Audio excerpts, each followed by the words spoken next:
Dude, I remember watching the Super Bowl with my parents, and my dad, like, gotta love Papa Wads, what a guy. And we're sitting on the couch. He's like, dude, who's Kendrick Lamar? Like, I'm like, dude, like, most popular rapper currently right now, West Coast. And I'm like, he's gonna yell mustard so freaking loud. He's like, dude, no way. He's not yelling mustard. I'm like, bro, he's going to fucking yell it. Like, I promise you. And just sure enough, halftime show, mustard! And my dad is like, tossing back a few, like having, chips, guac, like the whole night. And he just, like, I thought he was going to, like, have a heart attack from laughing so hard. Dude, like 2 months later, I get a package and it's like a t-shirt that it's like the Heinz mustard bottle, but it's like 100% TV off mustard, like a Kendrick Lamar shirt, like something you'd buy at like Venice Beach, like walking around. Like, dude. So anyway, so TV what? off. That's your dad. TV off. So your dad is you became a Kendrick Lamar fan after that performance? By proxy, just by him yelling mustard, which is for DJ Mustard. Yeah. We're not talking Spicy Brown. We're not talking Dijon. He's just, dude, is every time now, is that the guy that just yells mustard? I'm like, yeah, dude, that's the guy right now. That's the most popular rapper. At least Kendrick won over one person. Yeah, there you go. Yeah, maybe not his target demographic, but like, dude.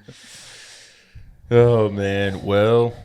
Anyway, what have you been doing? World Cup and U.S. Open of tennis. I don't know. World Cup seems like a long time ago now. Yeah. I just did some swimming, which was the first time I've ever done. Dude, shout out. Ready for this one? Ian Thorpe. Well, that's a throwback. Ready for this one? Jason Lezak. Yeah, Jason Lezak. Ready? Here's another one for the people. Jason Lezak, one of the greatest, 4x100 relays of all time when, like, Phelps started. Do you remember that? Yeah, Phelps was that the one who won by, like, 0.01 seconds? And we, like, we come from behind at the end. Yeah. And there's like a great shot of like Michael Phelps like flexing like shirt this. Off, like buzz cut. You're like the pride. Phelps is like Maryland, right? Like DMV area. Like the pride of the DMV. Just dude, Ryan Lochte. Is that the bad boy? So he's had a little bad boy. So Katie Ledecky is like the new, GOAT of women's Stanford, home of the swimming. Cardinal. Yep, Stanford.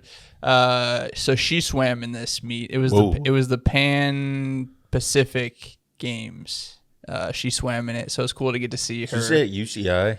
It was at the Willett Aquatic Center in Irvine. It was at Irvine High School. Yeah, it was a nice pool.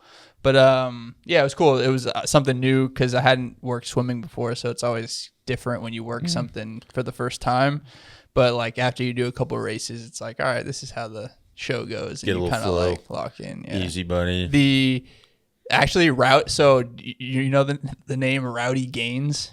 Is that a weightlifter? Who is that? Rowdy Gaines? Rowdy Gaines, let me pull him up. Rowdy Gaines is the color commentator for swimming, and you've definitely heard him right. Because his voice is just like this guy, I'm telling you, he's like sort of gets lost in the I don't know, shuffle when it comes to like great commentators, but when you hear this guy's voice, like you just know it's a big swimming event and he's electric. Like it could be a meaningless race, and on like the third turn someone makes a good turn and he's just like, like, oh my God, what a turn, did you see how she, whatever, and like he just makes the broadcast. So dude, anytime your name's Rowdy and you're the fourth, like the Ambrose. Oh my gosh. Ambrose Rowdy Gaines Jr. the fourth.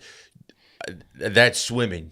Swimming. I mean, you're not gonna not swim with the name Ambrose. The voice of swimming. Oh, he's a 3-time Olympic gold medalist, member of the International Swimming Hall of Fame. Sounds like a fun guy to have like a craft beer with. Bet you. Jeez. Here, wait. Let me play you a little bit of his audio because it's like electric. The advantage goes to Lochte because he's going to be able to see Phelps on the way home this last 50. Watch this last turn.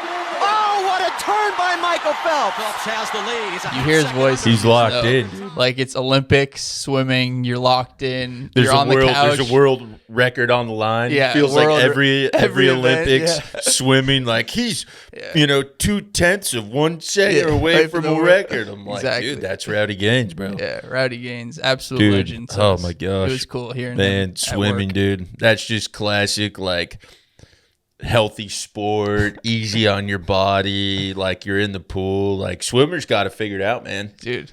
Yeah, it's like hot outside all the time. Like, nah, man, I'm gonna get laps in the pool. But screw running. Oh, dude. Screw your run club. I'll join a swimming club. The other thing I learned when we were at the swim thing is because it was like so hot out here that there's this cooling system where they like basically shoot water up into the air, like from the pool. They shoot it up in the air and it like drops back into the pool. And through evaporative cooling, we looked it up. Basically, say that 3 times fast. Evaporative cooling. The little droplets, they evaporate a little bit, so the heat comes out. So when they fall back into the pool, it cools it back down. I don't know. We were just amazed by this machine because we were like, no way this actually works. But dude, apparently it cools the pool by 3 to 20 degrees Fahrenheit. That's pretty good. What's that in Celsius? We don't know. We're not gonna know that. Don't get me into Celsius versus Fahrenheit. You don't want math today? What have you been up to? Dude, let's see. A lot of baseball. Halos? Get halos, a lot of in-house halos. Did a couple of Fox baseball games, getting everybody's name wrong. That's just lovely. Yeah, low key, mellow summer. Ready for football. Body craves contact. I think everybody's sort of just ready to get to football. Yeah, it's like we had the World Cup. We're at this moment right now. It just you feel it coming. Yeah, like we're on the precipice of hitting. Dude, watched Hard Knocks. Watched the first 2 episodes of Hard Knocks, and it's like it almost feels like every Hard Knocks episode, the start is the same. It's like a slow, like drone shot of the field. The sprinklers come on. You got Mike McDonald in there. A couple guys reporting to camp, and it's like, hey, again, we're an LA football-based podcast, okay? Go Rams, go Chargers, but it's like just seeing the Seahawks and the reigning champs. I don't know if the reigning champs have ever been on Hard Knocks before, but you're just like, oh man, the crack of the pads, ooh, yummy. There's like a guy, like, is it Derek Hall? Like, he has a truck, dude, that's like, you gotta like do a box jump to like get into the truck. It's like lifted, and you're just like, dude, I need football. Like, I need football so bad. I mean, dude, just kind of waiting. What was I gonna say? So for people who don't know, Replay Row started at SoFi, and it's a group of us. Honestly, the first time I heard anyone say Replay Row, it was Bobby Watson, Westside McFly. Shout out Westside and McFly. We were just like sitting in SoFi, and he came in and said like Replay Row, and he's like, for people who don't know Bobby, he's just like creative. He's like a good writer, artist. He's like a musician. Got his hand in different pots. 100%. He's made us Replay Row shirts. Yeah, merch. Dude, he opened. He's a rapper, and he's like performed in clubs and concerts and stuff. I think he's opened for like a couple of, I want to say like Dom Kennedy or someone. Like, I know he opened for someone, of like prominence, and he's got music out there. Westside McFly, look him up. Spotify. But legend. he does the first and 10 lines, or sometimes like paint. So he'll be like drawing on our replay stuff at SoFi. But anyways, I heard him say like it was a long time ago, but he was like Replay Row or something like that. Just in the way Bobby says it, rolls right off his tongue. Alliteration, repetition of constant sounds. I had never heard it before until he said it, and then it kind of just like stuck with everybody. It was just like, it's the Replay Row group chat, dude. Invite only Replay Row group chat. Replay Row. So I don't know if someone said it before, Bobby, but that was the first time I heard it. So I think he came up with the name. I don't know. Beast. Yeah, he does USC in-house football too, so see him over there all the time. So we got our first preseason game coming up in SoFi. Things are starting to Thursday. The ball is rolling. The ball is rolling. The ball is rolling. Kick the dust off. Yeah, isn't that a country song? Kick the dust up. Sounds like a country Kick song. the It dust probably up. is. Kick the dust up. Luke Bryan. You're a country guy. I don't know. I mean, kick the dust off is probably a song too. Yeah, dude. I was watching, mind-numbing schedule talk, and I know the Rams have the most national televised games. So then I'm like checking Sunday Night Football, and like, from this past year, like we're a big Sunday Night Football advocate, and dude, I think the Rams only have one official Sunday Night Football game. So they're on Monday night a couple times. They're on Amazon a couple times. I think they got plenty like Fox Game of the Weeks, but I thought it was interesting. It's like week 3, they're like at the Broncos maybe, and it's like, man, that's Rams, interesting. Broncos. Like I would have thought like. Oh, we don't get a home game? Yeah, for Sunday Night so Football. the Rams don't have like a confirmed home game for Sunday Night Football, which I thought was interesting. However, tying it back into Hard Knocks, Week 18, right, is flexed, and I'm pretty sure the Rams play the Seahawks Week 18. Okay. And, you got reigning Super Bowl champs against, the Rams are like the odds-on favorite, right? Like they're the trendy pick to make it back to the Super Bowl. Like that game's got to be flexed into Sunday night. Last game of the regular season before playoffs, night game. But I don't know. I just thought that was like interesting from a scheduling perspective. We get a Chargers Sunday Night Football home game. Yeah, there Week you 12 go. versus the Pats. Ooh, little Drake May, little Drake May Vrabel, dude. We'll see. Herbo, I don't know, man. Like, who they get? McDaniels. It's like Mike McDaniel. There's a ton of Mikes, okay, head coaches in the NFL. Sure. You get lost in the shuffle, but jogger wearing Mike McDaniel with Herbert. I don't know.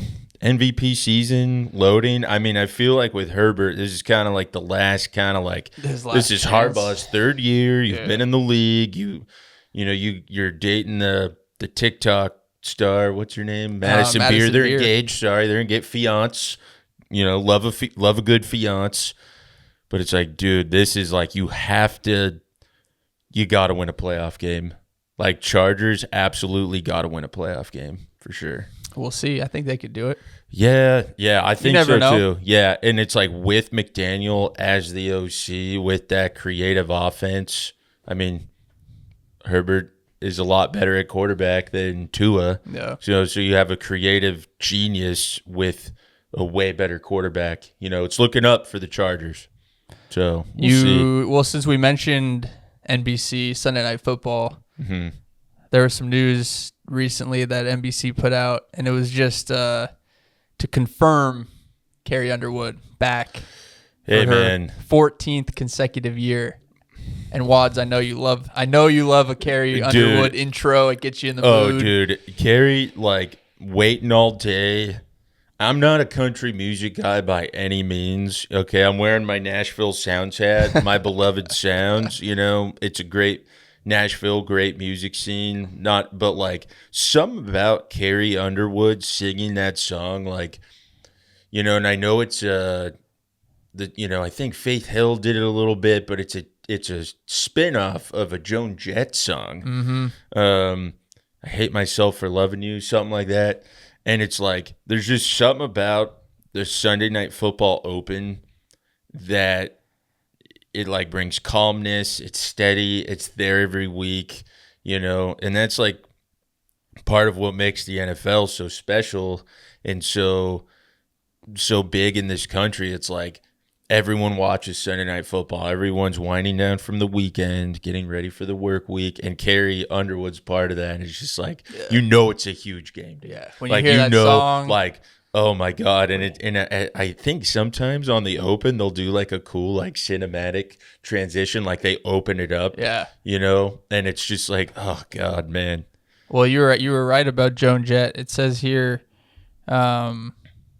Yeah. Our Sunday Night Football anthem was born from pure rock and roll. Joan Jett and the Blackhearts. I hate myself for loving you, said Trip Dixon, creative director of the Sunday Night Football show, open for each of the past 14 years. Shout out Trip Dixon, dude. Trip gets it right. Trip knows ball. He knows ball. And it's like, yeah, they're the most popular show. And, I think the Open's a part of that. And, the dichotomy, replay real word of the day, dichotomy, like you get the rock and roll anthem, you get a familiar face in Carrie Underwood, right? Like a country singer, pop star, whatever, and then it goes immediately into dun dun dun dun dun dun, and it's usually like a drone shot or something into like some walkouts, and it's like so you get the pop song, country song, rock song, whatever, Carrie Underwood in all her glory, and then it goes right into like a powerful kind of John Williams-esque, like symphony and orchestra, and it's just, oh man, it's beautiful. It's beautiful. I mean, there's a reason that this is the number one show, for the past 15 consecutive years. It's primetime TV's number one show. Dude, so good. I know, like, sometimes my goal when we're leaving SoFi games, like the 1 p.m. SoFi game, it's like, if I could make it back to my place before the start of the third quarter, there'll be a live editor that does the live edit, like, highlights, and it's a mashup to Carrie Underwood, because it's like, there's no way I'm seeing the start, just because traffic and driving all the way home. But I'm like, man, if I can just get just a little taste and then lock in for the second half. Oh, beautiful. Beautiful. Beautiful. Yeah, NBC, Olympics and Sunday Night Football. And, one thing I was thinking about going back to the Rams was I think the Rams schedule, dude, like their first 4 games are on 4 different networks. I think, they open like their Australia game against the Niners is on Netflix. And then it's like Monday Night Football, then Sunday night, right? The week 3, and then back to Monday night. It's like 4 different networks in like 4 consecutive weeks. So I wonder if like, so it goes September 11th, Netflix. Yep. The 21st, ESPN. The 27th, NBC. The 4th, Fox. And then back for Monday Night Football. Yeah, and I bet you that Fox game's probably game of the week. You're going to have Burkhardt and Brady on that one, Eagles, I'm sure. Yeah, Eagles-Rams. But like week 4. I wonder if because of their like lack, without a better word, the way the scheduling works, right? The powers to be, like, was ESPN like, well, we have the Super Bowl, in February on ESPN ABC, like, we want to get a bulk of the Rams early. A good amount of Rams. Whereas like NBC doesn't have the Super Bowl. Like, I wonder how those conversations go. Is that like, does the NFL have like meetings with all the executives? Is it one meeting? Is it just like email? How I would have imagined Sunday Night Football getting way more Rams games, other than the confirmed one and possibly the flex. Like, well, are you saying that ESPN is getting Rams games just so they can prepare for the Super Bowl? Yeah, that's kind of where I'm leaning. Because the Super Bowl is at SoFi, so you're thinking they want as many SoFi games as they can to just you got it, to prep their coverage or practice, and I know it's like the networks, right, are going to jockey for, right, everyone wants the Rams or the Packers or the Cowboys, right? Like, they want the marquee names, and especially when the Super Bowl's in LA, SoFi pops at night. SoFi looks great at night. Game, like SoFi at night is beautiful. Dude, the lighting. Shout out to all the lighting guys. Hey, new lighting. Replay Row Studios. Yeah, we do. Lighting makes it, man. Let's go.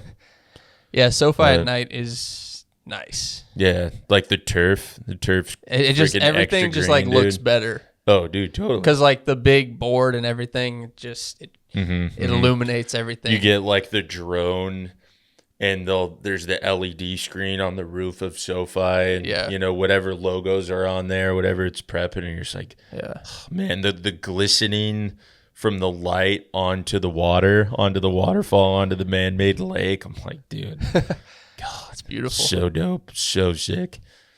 Yeah, I don't know. So we'll see. Mind-numbing schedule talk, our favorite.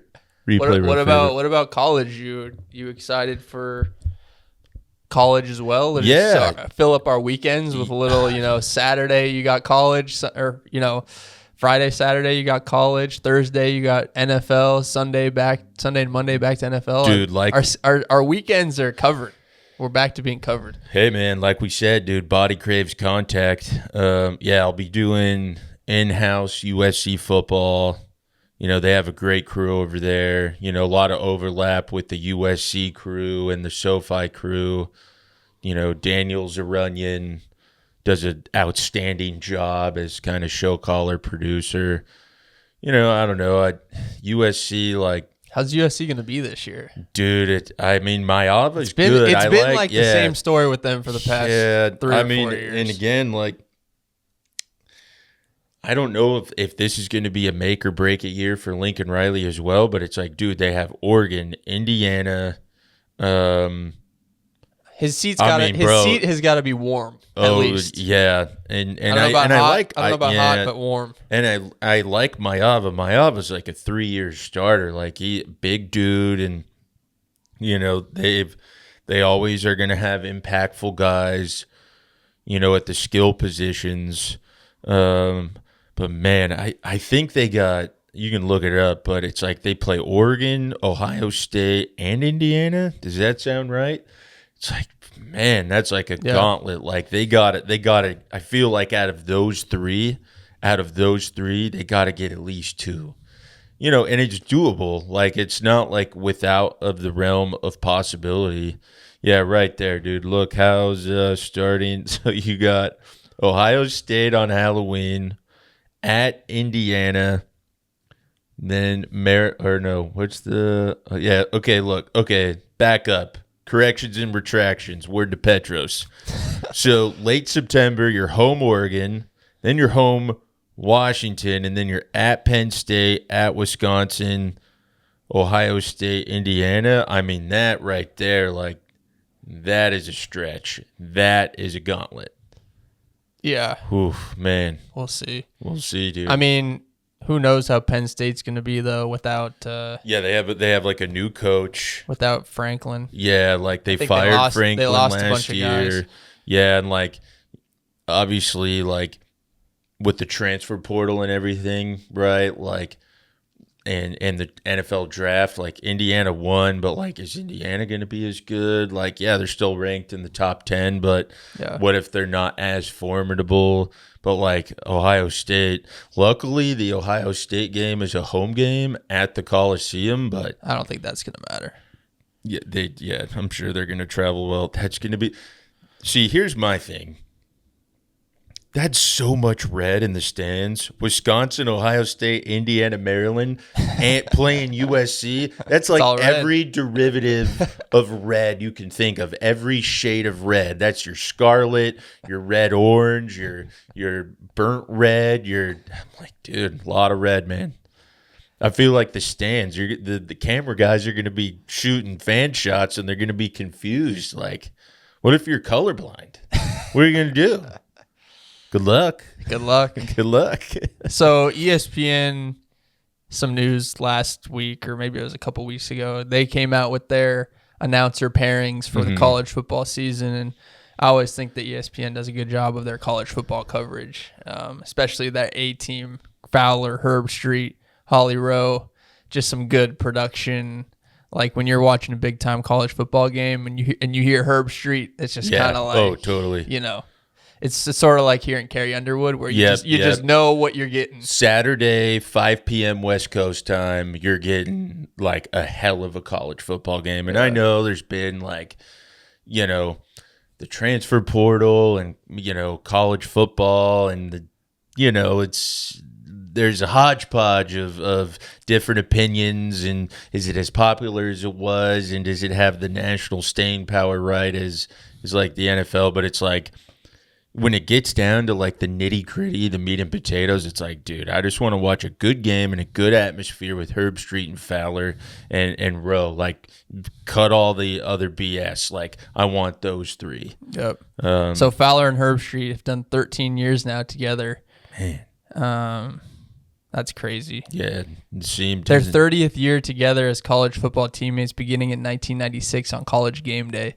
Like, so when you think about college football, Fowler and Herb Street, I mean, in our generation, dude. 30 years, like I'm 32 years old, so basically my whole life they've been on covering college football. Still look good. And they're in good shape, and dude. they still look great. The voice sounds great. They're not losing it. You know, Herb Street works. Fowler's great. Dude, Fowler is jacked. Have you followed him? Do you follow him on Instagram? Yeah, I mean, so he's I know. big. He's big, like into like fitness and health and all this stuff.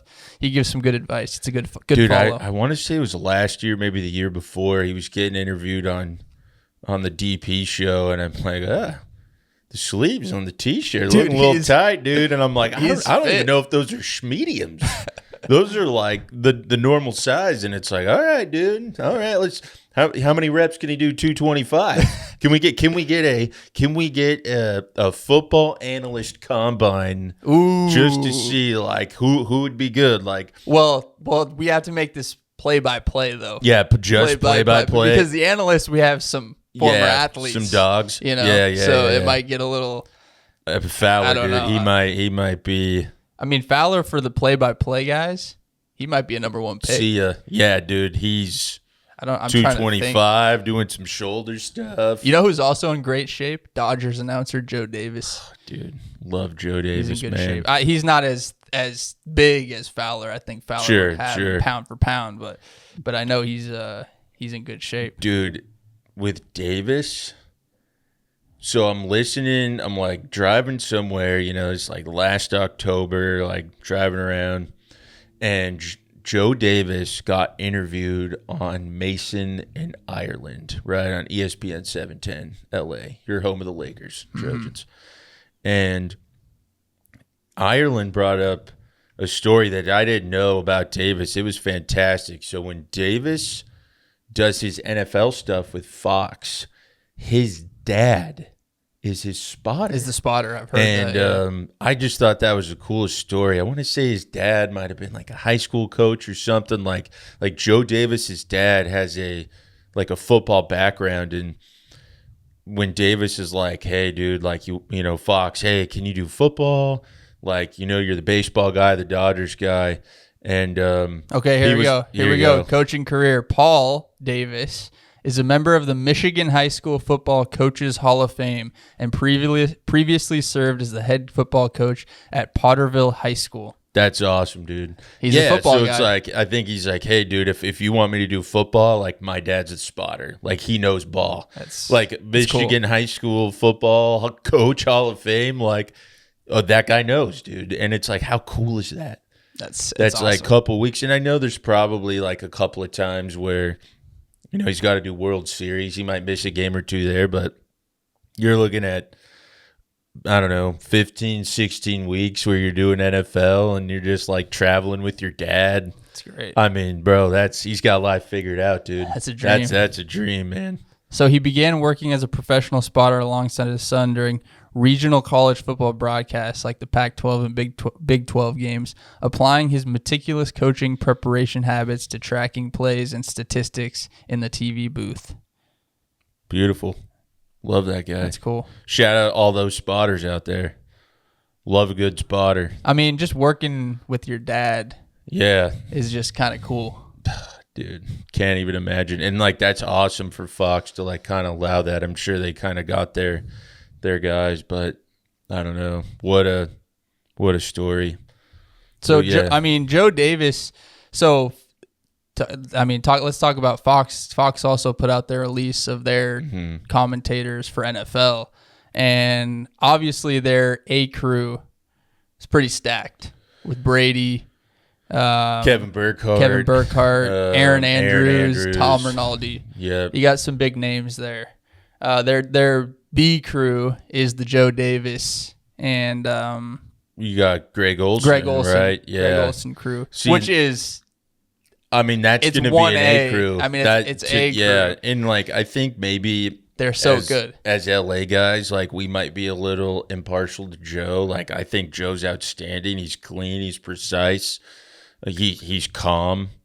I don't know. When I think of broadcasting, like if you're gonna craft like an announcer, a play-by-play guy, like from memory, I think you'd craft like Joe Davis. Like he just seemed like, yep, like you came out the womb, like you're broadcaster, you're broadcasting. But I freaking love Greg Olsen, man. He's good. Like he's got a couple of Emmys. He's got, I want to say his, God, what's it called? He has like his own like media production company. I want to say it's called Youth Inc. And, he's very involved in his kids' lives. He coaches them. I think he had a son that had like a medical condition, and he's pretty active about that. And Greg Olsen just seems like a good hang. He just seems like a nice guy. He did the Super Bowl for Fox like 3-4 years ago, and then he gets demoted for Brady. And I love Greg Olsen, man. I think he's outstanding. He's so quick and knowledgeable. For a guy that went to Miami, he's pretty knowledgeable. He's pretty smart. But I don't know, dude. I wonder with like. No, I actually really like listening to him because he gives really good insight. Oh, totally. Like a lot of the color commentators, like they give good insight, but for whatever reason, his is sort of, I don't know if it's because of, I don't know, he comes at it more of so as like a coach, because I know he does some, like he coaches his kids nowadays. I don't know, but he just seems to have a good perspective on things. I think so. Olsen, right, was a tight end. Yeah. So tight ends, right? You block. Yeah. So you got to know blocking schemes, and then you have to know routes, right? So I almost feel like he's got the knowledge on like everything involved on the football field, specifically on the offensive side of the ball. But it's like, okay, he knows where to block. He knows where the gaps are. But also he's got to know all the routes, and he's got to know all the plays on the offensive side. And how do you know that? Well, then you got to be really good at reading defenses. So I think it's almost like that's like a perfect position where you kind of have to know a little bit of everything, and that makes for such a great analyst. I don't know. I agree because, well, I mean, when you look at the top analysts around, they're quarterbacks. Yeah. If you look at like the A crews across the board, Brady quarterback, Herb Street quarterback. Yeah. I mean, all these guys, Romo. Who else? Are, I don't know. It just seems like they're all. Yeah, it seems like a big chunk it's a lot of them. quarterbacks. Drew Brees had a little bit, a time in there, right? Like, but it makes sense. I mean, quarterbacks are kind of supposed to be the smart ones on the field because you kind of have to know where. Troy Aikman. Love Troy Aikman. Yeah, thank you. Still waiting on my 8 beer, Troy Aikman. Eventually. But yeah, like as a quarterback, you're supposed to know what everybody else is going to do. Sure. And that includes the defense you're going up against. You got to know what they're doing. So yeah, it does make sense why quarterbacks are in those positions, but at the same time, it's kind of cool to hear it from a different perspective sometimes. Yeah. And it's like, and then I think like, who are some good guys that aren't quarterbacks, right? And I'm like, well, Greg Olsen. Yeah. Like, not a quarterback. Feel like he's pretty good. Yeah. Say what you want. Chris Collinsworth. Love Chris Collinsworth. Okay, he's a wide receiver. Okay. True. Daryl. It's like one of the Fox guys. Daryl Johnston. Fullback. I think he was a fullback for like Emmitt Smith and the Cowboys. And again, like just a little bit different of a perspective. I don't know. It's almost like, if you actually like hit people on the football field, if you blocked them, does that make you a better analyst? Like, I don't know. Instead of being the one doing the hitting, like you're giving it a little bit, Oh man. But yeah, we'll see. I don't know. I'm with Olsen. I feel maybe it was on like part of my take, but I feel like maybe he's expressed or it's been out there like he'd like to be doing the biggest games again, and I think as athletes, you always are trying to be the best, right? You want to be the best. And I'm like, with all the Romo stuff going on, Like, would CBS make a pivot to try to get Olsen as their number one guy? I know they kind of shuffled. CBS basically moved like everyone else like one notch up. But I wonder maybe like after the Romo stuff is settled, whatever decision they choose to make, would they try to go poach Greg Olsen from Fox? Is he number one on the market for top guys that's not on an A crew? Basically? Yeah, yes. Basically And in my opinion, like that's probably the case. Yeah. Like I can't think off the top of my head where. So if it's ESPN this year, who had the Super Bowl? So it was NBC last year, and then it was Fox maybe for one of the Mahomes ones. Yeah. So like, is CBS? Does CBS have the next Super Bowl after LA? Well, if they're gonna get like Super Bowl, what would that be, like 2028? Yeah, thanks Google. Who do we got next CBS Super Bowl? But like, I wonder if they would make a play. Would they make a play to get Greg Olsen to like shore up that? I don't know. It's all interesting. And I know like Jim Nantz, right, is like pretty good friends on a personal level with Romo, right? Yeah. Like they play golf together and like hang out, I think, like outside of work. So I don't know. Would Nance have something to say? Like I still want to keep Romo. Like it'll be interesting to see how that plays out. Yeah. As you guys, or as you know, I like Tony Romo in the booth. I find him entertaining. I guess when I'm watching the games, I liked how he predicts plays, and I don't know, Jim. I like his voice. I like the whole thing, but I know a lot of people are kind of like whatever. He can be a polarizing, I guess, color guy in terms of people liking him or disliking him. But yeah, I mean, or maybe people are just tired. Sometimes people's voices just you get tired of it, and you want something new. I think for me, like with the NFL, and I'm not just saying this as a very, very small tertiary person who, works like around the league, like all of the crews, right, do an outstanding job. Like all the A crews. I know some people, I can't stand Joe Buck, or I don't like Collinsworth, or, Romo doesn't know. I'm like, dude, they're in the A crew. They're in the booth for a reason. Like, they're good at what they do. Yeah. They get paid like what they get paid because they're good. I almost feel like, obviously, like, people are going to get pissed and find ways to, like, nitpick and, whatever. Like, I didn't, Joe Buck is so anti my team, or blah, blah, blah. Yeah, or, like, Romo, blah, blah, blah. And it's like, okay, well, maybe he's talking shit in that moment because your team just had a turnover. It's not because he's out against the city of Cleveland. Yeah. Yeah. Like, what are we doing, guys? Yeah. Keep it impartial. Come on. I think people sometimes don't have enough appreciation for how much those play-by-play guys do in terms of just navigating the broadcast, driving the broadcast. Yes, the producer is sort of, telling you where to go, but it's working hand in hand with your play-by-play operator to smoothly transition to ad reads or talk about this. Billboards. Or TV term of the day. Or, we're going to do this. And just to be able to adapt on the fly, get you places smoothly. Those are the reasons why those guys are at the top. 100%. And they make it look so easy. They don't stumble on their words. Smooth as you like, and that's why they're the best in the business. So everyone's gonna have their opinions on the play-by-play guys, but the top guys are just fun to listen to when you kind of know what goes on behind the scenes. You're like, oh yeah, that's just impressive. And if you've ever tried to sit in that seat before, then you can really appreciate how good they are. Good luck. It is hard. Right. It's when they flip the mics on. Woo.